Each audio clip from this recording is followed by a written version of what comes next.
Hello students, कैसे हैं आप सब लोग। आज बेटा काफी टाइम से हमारे जो है वीडियो लेक्चर्स यूट्यूब पे थोड़ा सा बिजी रहने के कारण मैं अपलोड नहीं कर पाया था। आज हम लोग वापस शुरू कर रहे हैं। हमने जो हमारा यूट्यूब चैनल है, उस यूट्यूब चैनल पे आप लोगों ने देखा होगा कि सॉल्यूशंस चैप्टर के पूरे लेक्चर्स वहां पर अवेलेबल है। कोऑर्डिनेशन कंपाउंड के सारे लेक्चर्स अवेलेबल हैं। आज हम लोग जो है इलेक्ट्रोकेमिस्ट्री के लेक्चर्स की बात करेंगे और इलेक्ट्रोकेमिस्ट्री का जो लेक्चर हम लोग आज स्टार्ट करने वाले हैं वो बहुत ही इंपॉर्टेंट टॉपिक हमारा जो है इलेक्ट्रोकेमिस्ट्री का है, जिसका नाम है बेटा नर्स्ट इक्वेशन, है ना। जिसका नाम क्या है बेटा, नर्स्ट इक्वेशन। बच्चों को इस इक्वेशन में बहुत प्रॉब्लम्स आती हैं, है ना। और वो प्रॉब्लम्स आती क्यों है बेटा, क्योंकि नर्स्ट इक्वेशन एक ऐसी इक्वेशन है जो कि न्यूमेरिकल जो है इस चैप्टर में सबसे ज्यादा इस टॉपिक से बनते हैं, नर्स्ट इक्वेशन से। अब नर्स्ट इक्वेशन क्या चीज है, नर्स्ट इक्वेशन कैसे यूज करते हैं, नर्स्ट इक्वेशन कहां से आई, नर्स्ट इक्वेशन में बेसिक कॉन्सेप्ट्स क्या होते हैं, ये सब लोग हम इस सारे टॉपिक्स के बारे में बात करेंगे।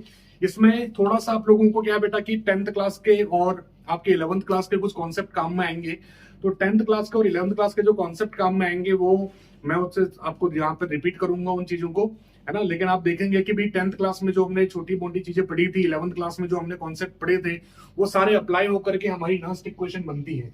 तो सबसे पहले हम बात करते हैं कि नर्स्ट इक्वेशन किस काम का हमारे आती है। तो हम लोगों ने बेटा इलेक्ट्रोकेमिस्ट्री में इलेक्ट्रोकेमिकल सीरीज पढ़ी हुई है ना। तो उस इलेक्ट्रोकेमिकल सीरीज में हमने क्या पढ़ा था, उस इलेक्ट्रोकेमिकल सीरीज में हमने पढ़ा था स्टैंडर्ड रिडक्शन पोटेंशियल्स के बारे में। किसके बारे में पढ़ा था बेटा, स्टैंडर्ड रिडक्शन पोटेंशियल्स के बारे में।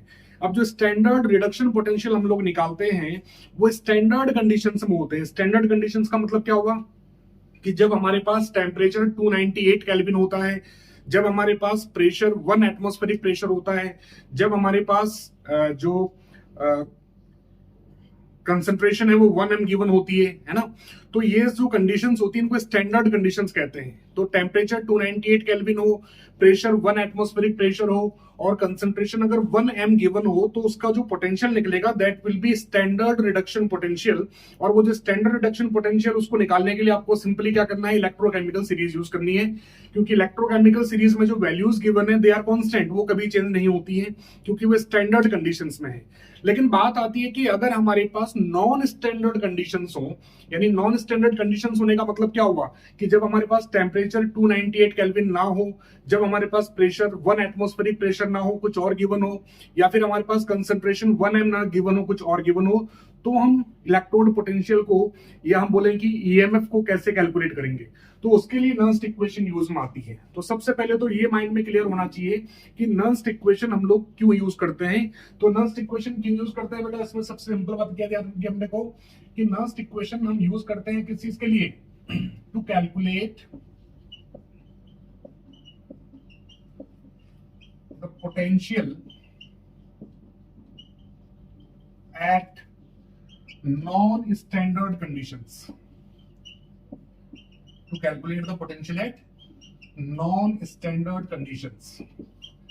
तो नॉन स्टैंडर्ड कंडीशंस में अगर हमें पोटेंशियल कैलकुलेट करना होता है तो उसके लिए हम किसका यूज करते हैं बेटा, उसके लिए हम नर्स्ट इक्वेशन का यूज करते हैं। अब यहाँ पर सिंपल सी बात क्या है कि जो नॉन स्टैंडर्ड कंडीशंस है वो क्या क्या होती है। नॉन स्टैंडर्ड कंडीशंस होती है इन तीनों में से कोई सी भी एक। टेम्परेचर 298 केल्विन के इक्वल ना हो, प्रेशर जो है वो 1 एटमॉस्फेरिक प्रेशर ना हो, या फिर कंसंट्रेशन जो हमारे पास है यानी कि मोलैरिटी जो गिवन होती है वो 1 m ना हो, है ना। तो ये कंडीशन जो है ये कहलाती है नॉन स्टैंडर्ड कंडीशंस। तो नॉन स्टैंडर्ड कंडीशंस पे हम लोगों को जब पोटेंशियल निकालना होता है किसी भी इलेक्ट्रोड का या किसी सेल का, तो उसके लिए नर्स्ट इक्वेशन का यूज करते हैं। अब अगर आप एनसीईआरटी देखेंगे तो एनसीईआरटी में क्या बेटा कि नर्स्ट इक्वेशन डायरेक्टली हम लोगों को गिवन है कि नर्स्ट इक्वेशन कैसे आई, उसका राइज कैसे हुआ, वो उसमें गिवन नहीं है। लेकिन वो जब तक गिवन नहीं होगा तो जब तक हमें वो समझ में नहीं आएगा उसका बेस कि नर्स्ट इक्वेशन बनी कहां से, तब तक कुछ बेसिक न्यूमेरिकल्स ऐसे होते हैं जिनमें हमारे को बहुत दिक्कत आ सकती है। इसलिए हम पहले देखेंगे कि नर्स्ट इक्वेशन जो है वो कैसे आई, है ना, जो एनसीईआरटी में गिवन नहीं है। अब क्या है एक्चुअल में कि नर्स्ट इक्वेशन जो हमारे पास गिवन है वो क्या है, नर्स्ट इक्वेशन क्या गिवन है, फिर हम उसको ड्राइव करेंगे कि इक्वेशन आई कैसे। नर्स्ट इक्वेशन गिवन है कि किसी भी इलेक्ट्रोड का या सेल का जो पोटेंशियल होता है at non standard conditions that is equals to E naught, यानी कि उसी इलेक्ट्रोड का या उसी सेल का पोटेंशियल एट स्टैंडर्ड कंडीशंस, है ना, -0.059 अपॉन n log QC। ये हमारे पास नल्स इक्वेशन है जो हमारी बुक में गिवन है। अब हम बात करेंगे कि इक्वेशन आई कैसे। अब ये इक्वेशन आई कैसे, उसके लिए क्या बेटा अपने को कुछ बेसिक चीजें पता होनी चाहिए। जैसे याद करो हम लोगों ने पोटेंशियल जो है सबसे पहले कब पढ़ा था, हम लोगों ने पोटेंशियल सबसे पहले पढ़ा था 10th क्लास में, है ना। और 10th क्लास में जब हमने पोटेंशियल पढ़ा था तो उस पोटेंशियल का हमने क्या चीज पढ़ी थी बेटा, उस पोटेंशियल की डेफिनेशन हमने पढ़ी थी कि the potential is the amount of work done to bring a unit positive charge from infinity to electric field, कि इंफिनिटी से इलेक्ट्रिक फील्ड तक लाने के लिए कितना अमाउंट ऑफ वर्क डन करना पड़ता है, दैट इज कॉल्ड पोटेंशियल। तो उसमें हमको ज्यादा डिटेल में नहीं जाना, हमें सिंपल सा पता था कि भाई जो पोटेंशियल का फॉर्मूला था वो क्या था। याद करो क्या था पोटेंशियल का फॉर्मूला। पोटेंशियल का जो फॉर्मूला था V इक्वल्स टू क्या था बेटा, जल्दी बताओ, पता किसी को? W अपॉन Q, है ना। तो V equals to W upon Q, ये हमारे पास फॉर्मूला था किसका बेटा, पोटेंशियल का, है ना। अब इसी फॉर्मूले का यूज करके हम लोग जो है इस इक्वेशन को ड्राइव करेंगे। अब अगर मैं यहाँ पर वर्क डन निकालूं कि वर्क डन क्या होगा, तो वर्क डन क्या हो जाएगा बेटा, वर्क डन का मतलब ये हो जाएगा यहाँ पर V इंटू क्यू हो जाएगा, नहीं हो जाएगा, V जो है Q से क्रॉस मल्टीप्लाई हो जाएगा, तो हमारे पास क्या हो जाएगा W equals to V into Q. अब बेसिक सी बात है कि यहाँ पर Q क्या चीज है और V क्या चीज है। अब यहाँ पर हम लोग क्या बेटा पोटेंशियल को V से डोनेट नहीं रिप्रेजेंट नहीं कर रहे हैं, हम यहाँ पर इसको E से रिप्रेजेंट कर रहे हैं, तो मैं इसको यहाँ पर E इंटू क्यू लिख दूं, कोई दिक्कत तो नहीं है, है ना। तो मैं इसको लिखता हूँ E इंटू क्यू। अब ये बात आती है कि Q क्या चीज है यहाँ पे, है ना। तो Q याद करो बेटा क्या था, Q था दैट इज चार्ज। Q क्या था बेटा यहाँ पे, चार्ज। अब ये चार्ज क्या है, अब ये चार्ज क्या है इसको निकाले हम लोग। तो चार्ज क्या था बेटा, जैसे कि अगर मान लो सोडियम है ना। अब ये सोडियम Na प्लस है, अब ये Na प्लस है तो इसमें हम एक इलेक्ट्रॉन अगर जोड़ेंगे तो ये Na में कन्वर्ट हो जाएगा, 1 मोर इलेक्ट्रॉन, है ना। तो यहाँ पर इसने कितना चार्ज गेन किया, है ना, यहाँ पर इसने कितना चार्ज गेन किया, इसने 1 मोल इलेक्ट्रॉन का चार्ज गेन किया। अब 1 मोल इलेक्ट्रॉन पे चार्ज कितना होता है वो हमें पता है सब बच्चों को, 1 मोल इलेक्ट्रॉन पे चार्ज कितना होता है, देखो। अब देखो मैंने क्या पूछा बेटा, 1 मोल इलेक्ट्रॉन पे चार्ज कितना होता है, तो हमें ये पता है कि एक इलेक्ट्रॉन पर चार्ज कितना होता है। तो एक इलेक्ट्रॉन पर जो चार्ज होता है वो होता है 1.6 into 10⁻⁻19 coulomb, that is the charge on 1 electron. लेकिन हम यहाँ पर क्या बोल रहे हैं कि Q is the charge on 1 mole of electron. तो एक मोल इलेक्ट्रॉन पर कितना चार्ज होता है, तो 1 मोल इलेक्ट्रॉन पर चार्ज कितना होता है बेटा, क्या करेंगे हम उसके लिए, हमारे पास जो भी ये चार्ज है इसको 1 मोल यानी कि अवोगाड्रो नंबर से मल्टीप्लाई कर देंगे, 6.023 इंटू 10⁻23। इसको जब हम सॉल्व करेंगे तो हमारे पास आएगा 964987 और हम इसको केमिस्ट्री में 96500 के इक्वल मान देते हैं, है ना। तो 96498 जो है ये हमारे पास किसके इक्वल आ जाएगा बेटा, 96500 के इक्वल आ जाएगा। तो दैट इज कॉल्ड 1 फैराडे। ये किसके इक्वल होता है बेटा, 1 फैराडे के इक्वल होता है ना। तो ये जो 1 फैराडे है ये चार्ज होता है, ठीक है। अब यहाँ पर तो जैसे हमने एक इलेक्ट्रॉन 1 मोल इलेक्ट्रॉन की बात की, अब हम जो सेल पढ़ते हैं जैसे गैल्वेनिक सेल हमने पढ़ा, तो गैल्वेनिक सेल में हमने क्या पढ़ा कि zinc will release 2 mole of electrons and copper ion will gain 2 mole of electrons. तो वहां पर कितने इलेक्ट्रॉन ट्रांसफर हो रहे हैं, वहां पर 2 मोल इलेक्ट्रॉन ट्रांसफर हो रहे हैं। तो वहां पर चार्ज निकालने के लिए हम क्या करेंगे कि जो फैराडे कांस्टेंट आया है फैराडे के लिए, इसको हम 2 से मल्टीप्लाई कर देंगे। यानी कि सिंपली मैं क्या कह सकता हूं कि जितने भी इलेक्ट्रॉन हमारे ट्रांसफर हो रहे हैं, जितने मोल इलेक्ट्रॉन ट्रांसफर हो रहे हैं उसको अगर F से मल्टीप्लाई कर दिया जाए तो चार्ज निकल जाएगा। यानी कि जो Q है इसकी जगह पर मैं क्या रख सकता हूं बेटा, इसकी जगह पर मैं लिख सकता हूं NF, है ना। F का मतलब 1 फैराडे। तो अगर 1 मोल इलेक्ट्रॉन ट्रांसफर हो रहे हैं तो ये n की वैल्यू 1 हो जाएगी। अगर 2 मोल इलेक्ट्रॉन ट्रांसफर हो रहे हैं तो यहाँ पर n की वैल्यू 2 हो जाएगी। अगर 3 मोल इलेक्ट्रॉन ट्रांसफर हो रहे हैं तो वहां पर n की वैल्यू 4 हो जाएगी।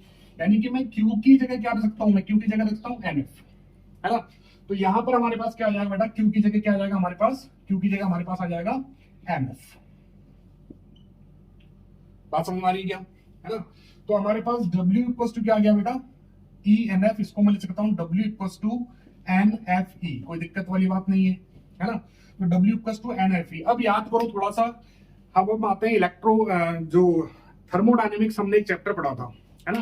तो थर्मोडायनेमिक चैप्टर पढ़ा था, तो उसमें हमने क्या बात पढ़ी थी बेटा, उसमें हमने एक बात पढ़ी थी कि जो वर्क डन होता है ना, देखो यहाँ पर सेल अगर काम कर रहा है, सेल जो है काम कर रहा है, तो उससे एक यूजफुल वर्क ऑब्टेन हो रहा है ना। सेल में एनर्जी क्या हो रही है, उसकी लगातार कम होती जा रही है, और एनर्जी कम होने पर एक यूजफुल वर्क ऑब्टेन हो रहा है। यूजफुल वर्क ऑब्टेन होने का मतलब कि सेल काम करेगा, तो सेल काम करेगा, वो इलेक्ट्रिसिटी जनरेट करेगा, इसका मतलब वो यूजफुल वर्क प्रोड्यूस कर रहा है।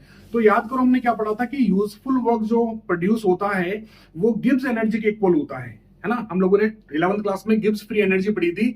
तो गिब्स फ्री एनर्जी क्या थी बेटा, कि the energy released which is used to obtain useful work, है ना। जो एनर्जी रिलीज होती है जो यूजफुल वर्क ऑब्टेन करने के लिए रिलीज होती है, उसको हम बोलते हैं गिब्स फ्री एनर्जी।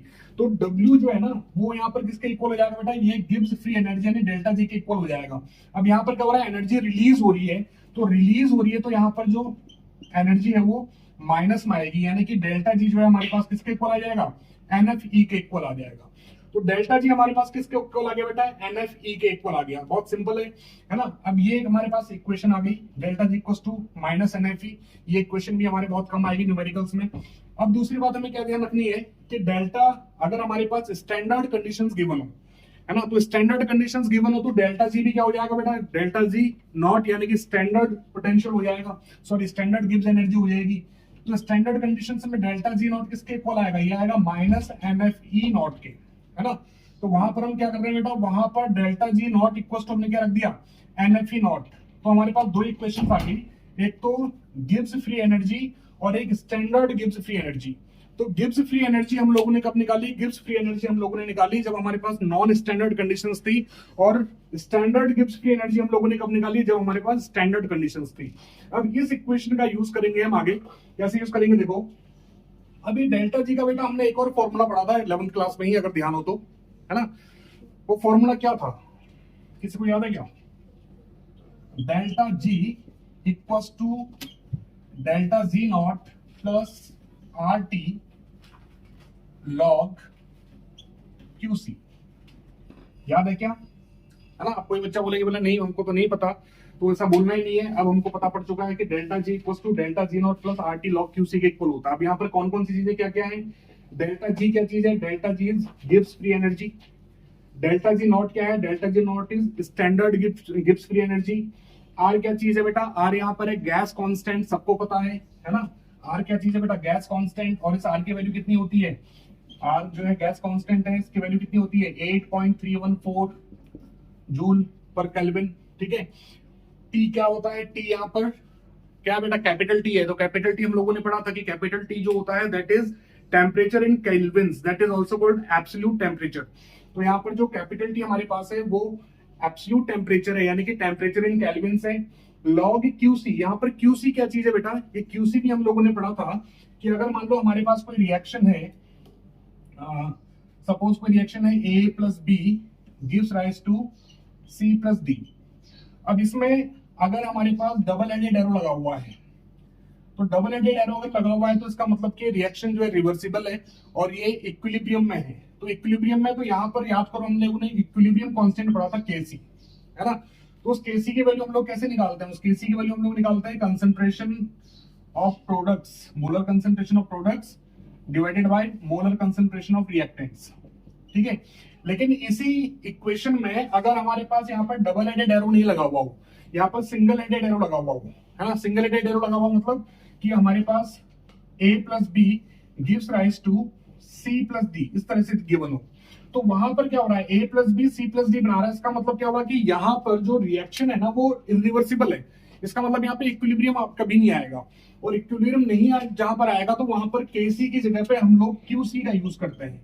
इस QC को हम क्या बोलते हैं, इसको बोलते हैं रिएक्शन कोशिएंट,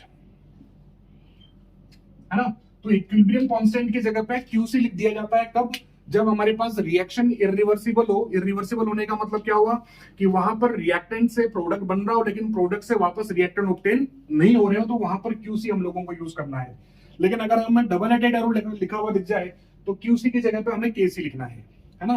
तो QC और Kc सेम ही चीजें हैं, बस अपने को इतनी बात ध्यान रखनी है कि QC कब निकालते हैं, QC तब निकालते हैं जब हमारे पास क्या हो बेटा, जब हमारे पास रिएक्शन जो है वो इक्विलिब्रियम में नहीं हो। और केसी कब निकालते हैं? केसी तब निकालते हैं जब इक्विलिब्रियम में हो। और हमें कैसे पता पड़ेगा कि रिएक्शन इक्विलिब्रियम में है या नहीं है? तो अगर वो रिएक्शन में डबल हेडेड एरो लगा हुआ है तो इसका मतलब वो इक्विलिब्रियम में है। अगर उसमें सिंगल हेडेड एरो लगा हुआ है मतलब वो इक्विलिब्रियम में नहीं है। तो अगर सिंगल हेडेड एरो है तो हमें क्या लिखना है बेटा? हमें वहां पे क्यूसी लिखना है। और अगर डबल हेडेड एरो है तो हमें वहां पे केसी लिखना है। ठीक है, सबको क्लियर? तो हमें ये पता पड़ गया कि डेल्टा जी क्या चीज है, ये माइनस एनएफई के इक्वल होता है। तो यहां पर हम लिख देते हैं minus NFE. Delta G not किसके इक्वल होता है? ये माइनस एनएफई नॉट के इक्वल होता है। इसको हम लिख देते हैं minus NFE not plus R T log QC को ऐसा कैसा लिख दें। ठीक है, अब इस क्या करो बेटा, ये जो पूरी इक्वेशन है इस पूरी इक्वेशन को आप लोग क्या करो कि माइनस एनएफ से डिवाइड कर दो, है ना।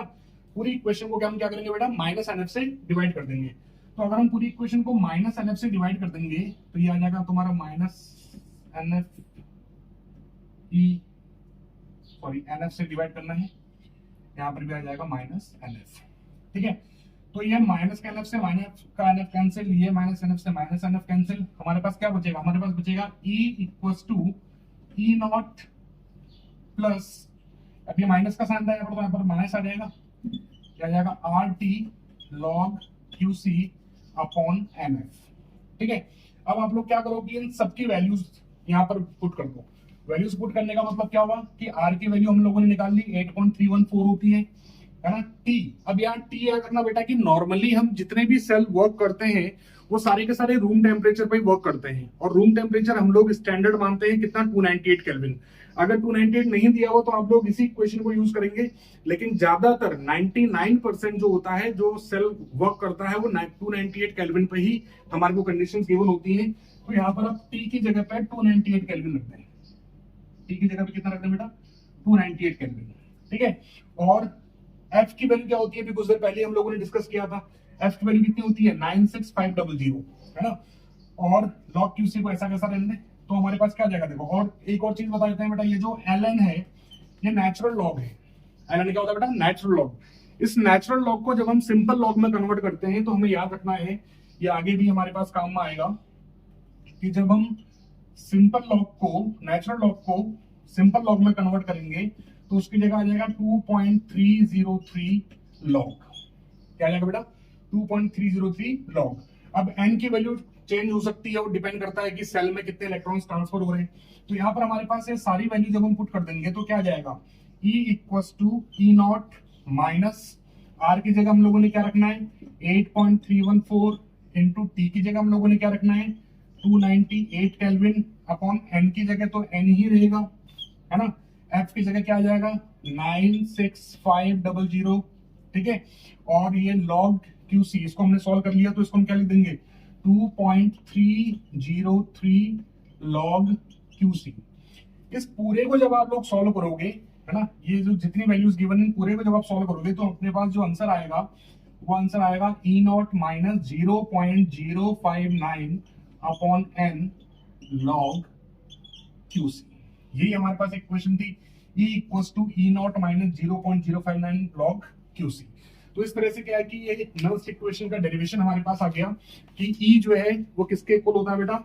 E not minus 0.059 upon n log QC। अब यहाँ पर याद रखना कि n की वैल्यू क्या होती है? n की वैल्यू होती है कि कितने इलेक्ट्रॉन ट्रांसफर हो रहे हैं। E, ये नॉन स्टैंडर्ड कंडीशन में पोटेंशियल हमें निकालना है। पोटेंशियल निकालना हो या फिर हम आपको बोला जाए कि ईएमएफ निकालो, है ना, बात थोड़ी बहुत चेंज होता है। वैसे पोटेंशियल में और ईएमएफ में थोड़ा सा डिफरेंस होता है, लेकिन क्वेश्चंस में जो है आपको पोटेंशियल निकालने के लिए भी कहा जा सकता है, ईएमएफ निकालने के लिए भी कहा जा सकता है, दोनों के लिए ई ही यूज होता है। ठीक है, तो E इक्वल टू हो जाएगा E not minus 0.059 upon n। n की वैल्यू कितने इलेक्ट्रॉन ट्रांसफर हुए हैं? log QC। और QC हम लोगों को कैसे लिखना है? QC हम लोगों को लिखना है कि भाई कितने जो है हमारे पास QC कैसे निकालते, क्या बताया था हमने कि रिएक्शन अगर इक्विलिब्रियम में नहीं है तो जो प्रोडक्ट की कंसंट्रेशन है उसमें से हमें रिएक्टेंट की कंसंट्रेशन को क्या करना बेटा? डिवाइड कर देना है। देखो एक एग्जांपल लेके हम इसको समझेंगे, है ना। इसका आप लोग स्क्रीनशॉट ले लो। इसके बाद में हम लोग जो है देखते हैं कि इसको अप्लाई कैसे करते हैं। तो इसको अप्लाई कैसे करते हैं, इसके लिए हम लोग सिंपली चलते हैं कहां पे, जो हमने इक्वेशन पढ़ी थी, कौन सी? गैल्वेनिक सेल की। है ना।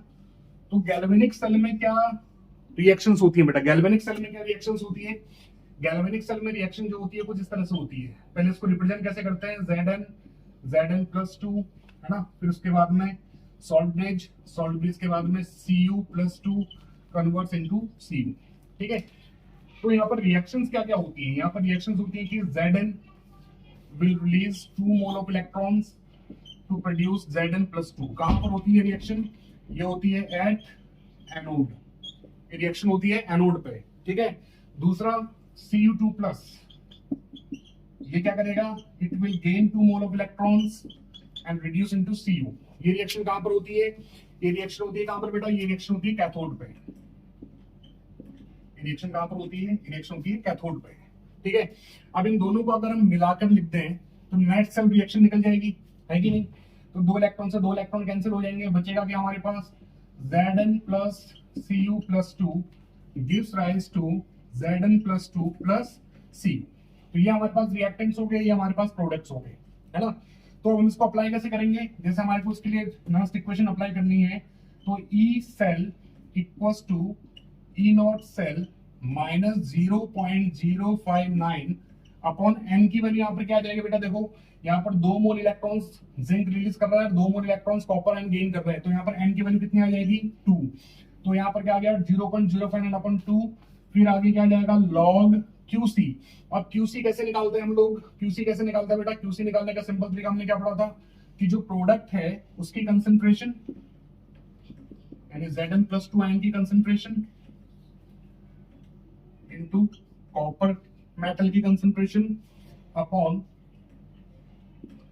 जिंक की कंसेंट्रेशन प्लस कॉपर आयंस की कंसेंट्रेशन, ठीक है। अब एक बात माइंड में क्या रखनी है आपको याद, कि जो मेटल्स होते हैं ना बेटा, उन मेटल्स की कंसेंट्रेशन को यूनिट माना जाता है, मेटल्स की कोई कंसेंट्रेशन नहीं होती है तो उनकी कंसेंट्रेशन को यूनिट माना जाता है, नहीं 1 माना जाता है। तो यहाँ पर ये 1 हो जाएगा, ये 1 हो जाएगा, तो हमारे पास जो लास्ट इक्वेशन आएगी वो क्या आएगी, E cell equals to E naught cell minus 0.059 upon 2 log Zn+2 upon Cu+2, ठीक है। तो आपको क्या करना है कि कोई भी इक्वेशन अगर आपको गिवन है तो उस इक्वेशन में क्या करना है आप लोगों को कि ये 2 के ये n की वैल्यू कैसे पहचाननी है, n की वैल्यू पहचानने की कितने इलेक्ट्रॉन्स ट्रांसफर होंगे, ठीक है। n की वैल्यू पहचानने के बाद आपको क्या करना है, लॉग यहाँ पर ऊपर किसको लिखना है बेटा, ऊपर रखना है जो एनोड का मेटल आयन है, याद रखना एनोड का मेटल नहीं, एनोड का मेटल आयन है ना, और नीचे लिखना है जो कैथोड का मेटल आयन है। तो क्वेश्चंस में क्या होगा बेटा, आपको यहाँ पर कंसंट्रेशंस गिवन आएंगे, जैसे मान लो यहाँ पर कंसंट्रेशन है 0.01 सपोज, और यहाँ पर कंसंट्रेशन मिलते हैं 0.001, है ना। तो आपको क्या करना है कि ऊपर E cell equals to E naught cell, याद करो हम लोगों ने निकाला था गैल्वेनिक सेल के लिए क्या होती है 1.10 वोल्ट होता है E नॉट सेल, है ना, याद है कैसे निकाला था, E naught cell equals to E naught of cathode minus E naught of anode. तो यहाँ पर कैथोड कौन है, यहाँ पर कैथोड है कॉपर, है ना। कॉपर का पोटेंशियल कितना होता है बेटा, कॉपर का पोटेंशियल होता है हमारे पास कितना 0.34 माइनस 0.76 का माइनस का, तो इसको जब हम सॉल्व करते हैं तो हमारे पास 1.10 वोल्ट आ जाता है, ठीक है। तो हमारे पास E नॉट सेल की जो वैल्यू आ गई कितनी आ गई 1.10 माइनस 0.059 अपॉन 2 लॉग, अब यहाँ पर Zn+2 की कंसेंट्रेशन कितने की बने 0.01 डिवाइडेड बाय कॉपर आयन की कंसेंट्रेशन कितने की बने 0.001, ठीक है। तो अब यहाँ पर सिंपली क्या करें, कंसेंट्रेशन की वैल्यूज पुट कर दें कि जो भी आपको कंसेंट्रेशन गिवन है आयंस की एनोड और कैथोड के, उन आयंस की क्या करें यहाँ पे कंसेंट्रेशन की वैल्यू को पुट कर दें, ठीक है। अब यहाँ पर इसको हम आगे सॉल्व करेंगे तो क्या होगा बेटा, लॉग निकालना आता है सबको, लॉग निकालना नहीं आता तो नेक्स्ट वीडियो में हम लोग लॉग और एंटी लॉग निकालना सीखेंगे कि कैसे टेबल का यूज करके और बिना टेबल के भी हम लोग लॉग और एंटी लॉग निकाल सकते हैं। अभी मैं यहाँ पर सिंपली इस चीज को सॉल्व कर देता हूँ, यहाँ पर आप लोग पॉइंट हटाएंगे, है ना, तो इसको आप क्या लिख सकते हैं, इसको आप लिख सकते हैं 1 इंटू, चलिए इसको ऊपर ही लिख देते हैं, यहाँ से पॉइंट हटाया तो ये ऊपर चला गया 10⁻3, यहाँ से पॉइंट हटाया तो यहाँ चला गया 10⁻2, है ना। 10⁻2 से 10⁻3 को काटा तो कितने बार कट गया 1 टाइम, तो क्या बचेगा यहाँ पे log 10, है ना, 1 7 कैंसिल, तो हमारे पास क्या बचेगा बेटा, हमारे पास बचेगा 1.10 माइनस 0.059 अपॉन 2 log 10। अब log 10 की वैल्यू कितनी होती है 1, है ना। तो सिंपली हमें क्या करना है 1.10 में से इसको माइनस कर देना है। तो log 10 की वैल्यू कितनी होती है बेटा 1 होती है, ठीक है। अब इसको अगर हम सॉल्व करेंगे तो क्या आ जाएगा 0.029, है ना।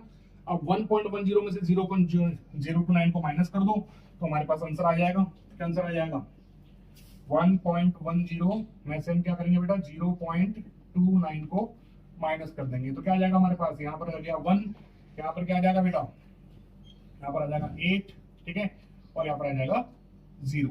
तो हमारे पास आंसर क्या आ जाएगा 0.81। तो हमारा जो आंसर आया वो कितना आएगा 0.81 वोल्ट।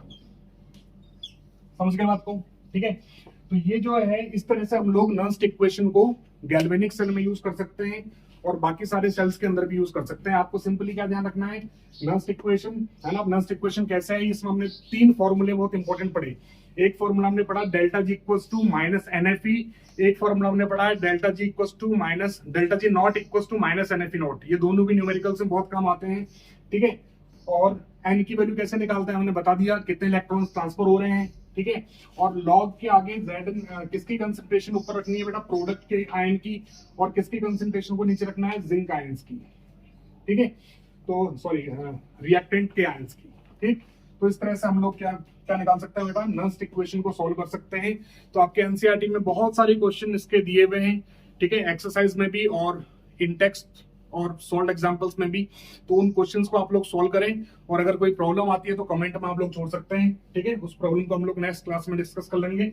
और इसके बाद आपको लॉग कैसे निकालते हैं और एंटी लॉग कैसे निकालते हैं बाय यूजिंग टेबल और विदाउट अ लॉग टेबल, है ना, वो हम लोग सीखेंगे नेक्स्ट वीडियो में, ठीक है। आज के लिए इतना ही है।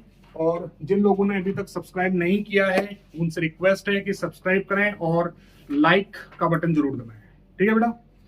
All the best.